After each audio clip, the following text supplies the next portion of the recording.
नमस्कार मित्रांनो, आज आम्ही पुण्यातून रायगडला निघालो होतो राज्याभिषेक सोहळ्यासाठी. आम्ही गडाकडे जात असताना सह्याद्रीने त्याचे असले भारी दर्शन दिले, ते सगळे अविस्मरणीयच होते. सह्याद्रीचे ते विशाल डोंगर, खोल दरी ह्या सगळ्या बघण्यासारख्याच होत्या. वाटेत जात असताना शिवभक्तांसाठी अन्नछत्राची सोय केली होती. हळूहळू करत आम्ही गडाच्या पार्किंग पाशी पोहोचलो. तिथून बसने आम्हाला डायरेक्ट गडाच्या पायथ्याला सोडलं. गडाच्या पायथ्याला दर्शन घेतलं आणि लगेच वाघबीळ बघायला निघालो. वाघबीळच्या तिथं पोहोचलो आणि 5 मिनिटं हा भारी व्ह्यू बघितला. तिथून लगेच किल्ल्यावरती जायला रवाना झालो. गडावरती एक एक पाऊल टाकताना महाराजांचा अख्खा इतिहास डोळ्यासमोर येत होता. मधून अधून काही लोक ट्रेकिंग करत चालली होती. मग काय आम्ही पण थोडंफार त्यांच्या मागमागच गेलो. राज्याभिषेक सोहळा पाहण्यासाठी आणि अनुभवण्यासाठी सगळे मावळे गडावरती चालले होते. हळूहळू करत आम्ही पण महादरवाजापाशी पोहोचलो. महादरवाजाच्या तिथे जिजामातांचे दर्शन झाले. महादरवाजाला तोरण लावायचे चाललेले, ते पाहण्यासाठी आम्ही तिथे थोड्या वेळ थांबलो. तोरण लावल्यानंतर महादरवाजा एकदम विशाल दिसत होता.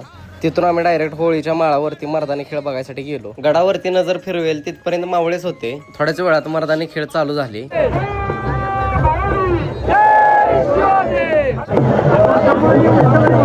मर्दानी खेळ बघून आम्ही लगेच जगदीश्वर मंदिराकडे दर्शन घ्यायला निघालो. मंदिराकडे जात असताना महाराजांच्या पालखीचं दर्शन घेतलं. जगदीश्वराचं दर्शन घेऊन आम्ही लगेच होळीच्या माळावर निघालो. आजच्या ब्लॉग साठी एवढंच. राज्याभिषेक सोहळ्याचे राहिलेले सुवर्ण क्षण पुढच्या ब्लॉग मध्ये येतील, तर तुमच्या भावाला फॉलो करायला विसरू नका.